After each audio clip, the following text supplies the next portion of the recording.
আমি সিদ্ধান্ত নিয়েছি আমি আর বিদেশে যাবো না।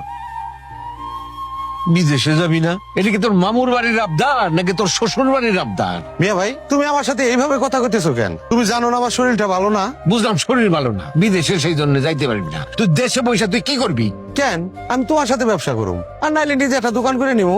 ওই তোর কাছে না আছে টাকা, না আছে দোকান, তুই কিসের ব্যবসা বাণিজ্য করবি? মানে?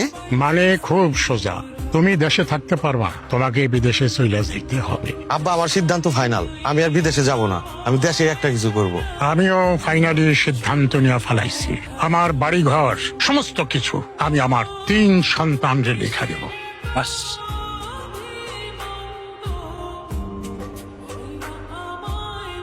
কি ব্যাপার মেয়ে ভাই, এত জরুরি আসতে বললা? আর বাড়িতে তো লোকজন কেন? বাড়িতে লোকজন কেন সেটা তোর শাশুড়ির দিঘা, আমার জিজ্ঞাসা করো। আমি সালিশ ডাকছি। কেন?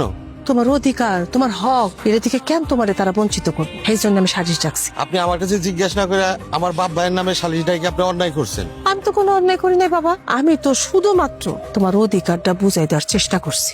এই যে আমার বিআই সাহেব বসে আছে না, বিআই সাহেব আর উনার বড় ছেলে, এই 2 জন মিলা আমার মাইয়ার জামাইয়ের সম্পত্তি থেকে বঞ্চিত করছে। এটা কি কোনো ন্যায্য কাম করছে?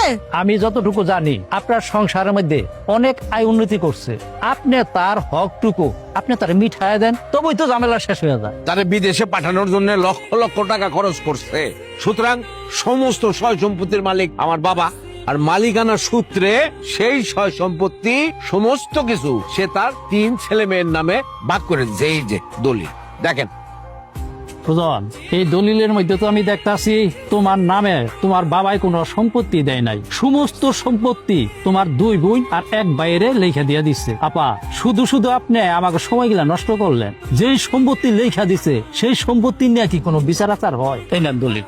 এই চল সবাই। আব্বা, আপনি যদি এই কাজটা করে ভালো থাকেন, খুশি থাকেন, আমার কোনো অভিযোগ নাই। তোমাকে বিদেশ যাইতেই হবে, দেশে বসে ভালো কোনো কাজ করতে পারত না? কি করব দেশে বলো? হাতে তো আর কোনো টাকা পয়সা নাই। সারা জীবন যা কষ্ট করে উপার্জন করছি সব তো মানুষের জন্য করছি, আমার তো আর নিজের জন্য কিছু রাখি নাই। হাতে কোনো টাকা পয়সাও নাই যে কোনো ব্যবসা বাণিজ্য করব।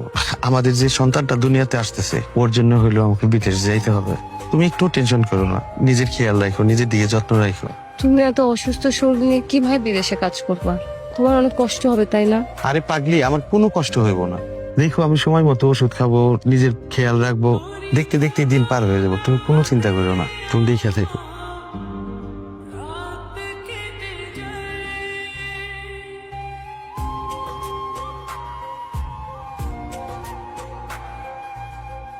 এই তোরাই বাক্স ব্যাটারা নিয়ে কই যাইতেছ?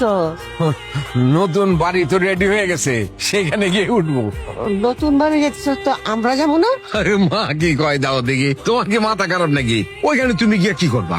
এখানে তো ভালো আছো, সুন্দর আবহাওয়া, পরিবেশ ভালো, বাতাস, সূর্যের আলো সব আছে। ওইখানে তুমি অ্যাডজাস্ট করতে পারবা না। তোমার বৌমা খায়েশ করছে তার স্বামী সন্তান নিয়ে আলাদাভাবে ওইখানে সংসার করবে। দেখ সুমন, যতদিন পর্যন্ত এই বাড়ি ঘর সয় সম্পত্তি তোর বাপের নামে ছিল ততদিন বড় বৌমা কইছে আমরা সবাই মিলে গিয়ে শহর ওই নতুন বাড়িতে থাকুন। আর যখনই তোর নামে বাড়ি ঘর লেখা দেওয়া হইলো তখনই কি বড় বৌমার চাওয়াটা পাল্টাই গেছে গা? বেয়াদবি নিয়েন না আম্মা, আপনার এসব তেরিবেরি কথার জন্য আমার আপনার সাথে থাকতে মন চায় না। আপনি একটা বিরক্তিকর মানুষ আম্মা। বৌমা, তোমার শাশুড়ির সাথে তুমি ভদ্রভাবে কথা বলো। শোনো, যে সম্পত্তি নিয়ে তুমি বড়াই করতেছো সেই সম্পত্তি তোমার স্বামীর উপার্জন করা টাকায় না, সেটা আমার এবং সুজনের। সেই সম্পত্তিও চিটিং বাটপারি করে নিচ্ছে। আব্বা, কারে আপনি চিটিং বলতেছেন? কারে আপনি বাটপার বলেন? আপনি তো মহা বাটপার, আমার চেয়ে তো বড় বাটপার। তা না হইলে আপনি নিজের ছেলের সম্পত্তি বাটপারি করে অন্যের নামে লিখে দেন? আপনি তো মহা বাটপার। সুমন, দেয়াদেবি করিস না। চোখ রাঙ্গায় কথা বলবেন না আব্বা, আমি বলে দিলাম আপনারে। চুপ করো, এসব সিটারদের সাথে এত কথা বাড়ায় কোনো লাভ নাই। আমাদের নতুন বাড়িতে কত শত কাজ পড়ে আছে, টাইলসের কাজ, এটার কাজ, সেটার কাজ, গোছ গাছ আছে, চলো তো তাড়াতাড়ি। এই আসো মুন্নি।